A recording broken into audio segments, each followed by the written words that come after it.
All right, here we go. Always a good day when stuff shows up from Motorsport. Let's see what we got.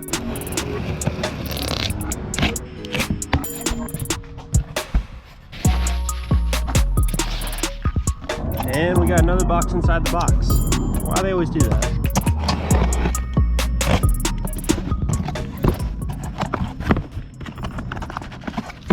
There we go. Look at those. I've wanted these for a long time. So these are a little bit different than the stock OEM style 240Z rear lights. So as you can see on top, we have the red, bottom right, we have the clear, but the bottom left, that's the part that's different. So this is the Euro spec style. So what you would see on especially the 4 edition, the 432. So the bottom right is in orange. Let's try them out. So this gives you a clear picture as to the differences between the two. So these are the stock ones that came off of my 71Z before this one. And then here is the new ones here. So definitely a different style. And my personal preference, I think these look awesome. But look at how the chrome looks compared to the old one. Super clean, and look at how faded and nasty these are. So these are 50 years old. These are brand new. Old, new. And also this one here got smashed. I don't even know how, because it was a front end collision, but this happened during the crash somehow. So these are gonna look far superior. And the good news is I still have these gaskets. These are a little bit expensive and tricky to find, so we can use the old gaskets, put on these new lights. So 240Zs are notorious for reeking of both gasoline, like pure gasoline, and fumes itself. So these gaskets are something that can go out pretty quickly. Fortunately, these ones, although they came off the older lights, are actually a newer piece, but when you put them on, they have these little tabs. So you want to make sure that you pull these over and that they're lined up between the plastic lining here so that you get a solid seal, because once these start to go, you have the exhaust right underneath these, and that's something that can make it, well, smell of gas and fumes pretty quick. Fun fact about Z's too, the exhaust is basically right under the driver's side tail light. This turn signal right here, always brighter on the passenger side. So if you look at them in pictures, that's almost always the case. You have the darker one. The only time that's not is when they have brand new ones, just like these.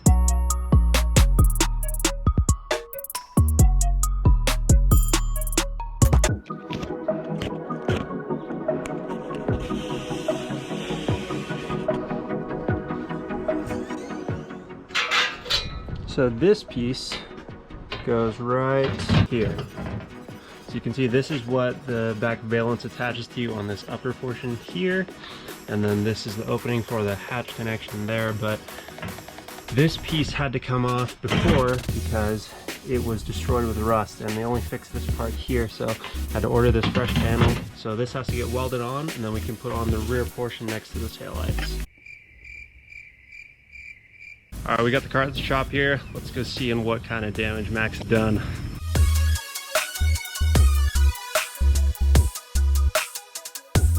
Oh yeah, that hurts. That hurts real bad.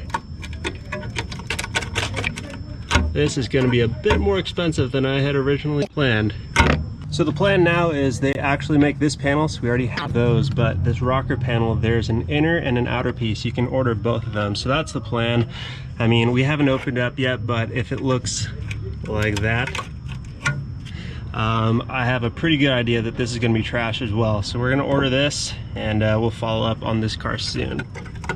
Yeah, that's not supposed to be like that. Here's the panel that came off the car, so you can see this metal piece on the outside, that was a patch panel that somebody put on at some point, and this part in here, that is the original metal. You can see that the Bondo or whatever they used to fill it is bubbling through. And there's the other side. Pretty terrible. So this panel definitely has to come out for sure, and this right here is a patch panel, it looks like. So somebody else has been here before.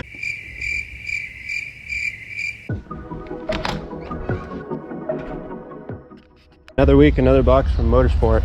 As you guys saw before, we ran into a lot more rust than we thought we would, so this was needed. Let's see what we got.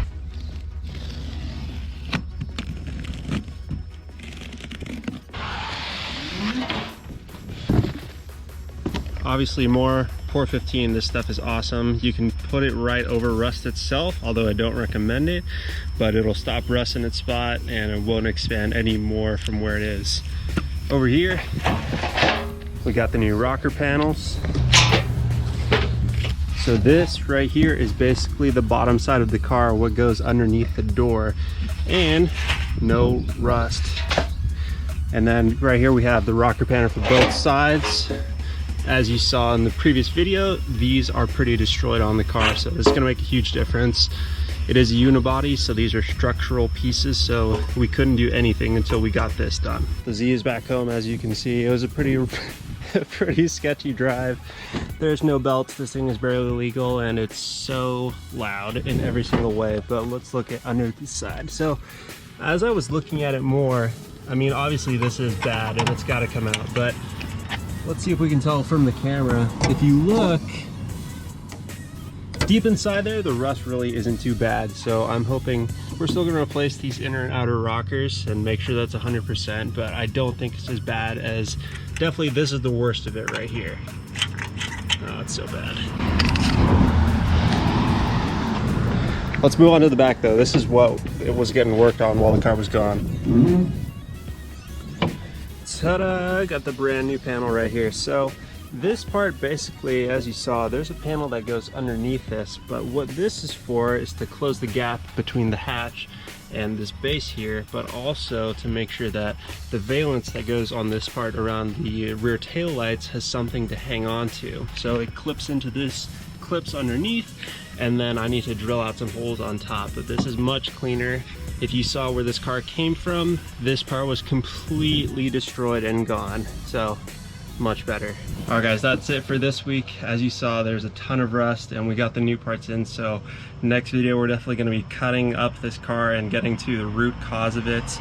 If nothing else, I love sharing this build with you guys and going through the whole process, but if, you know, this can provide some sort of inspiration for anybody else who had their project car just sitting in their garage or they're out front for months or years, whatever, just to have the inspiration to go out and start building it, that'd be a win for me, guys.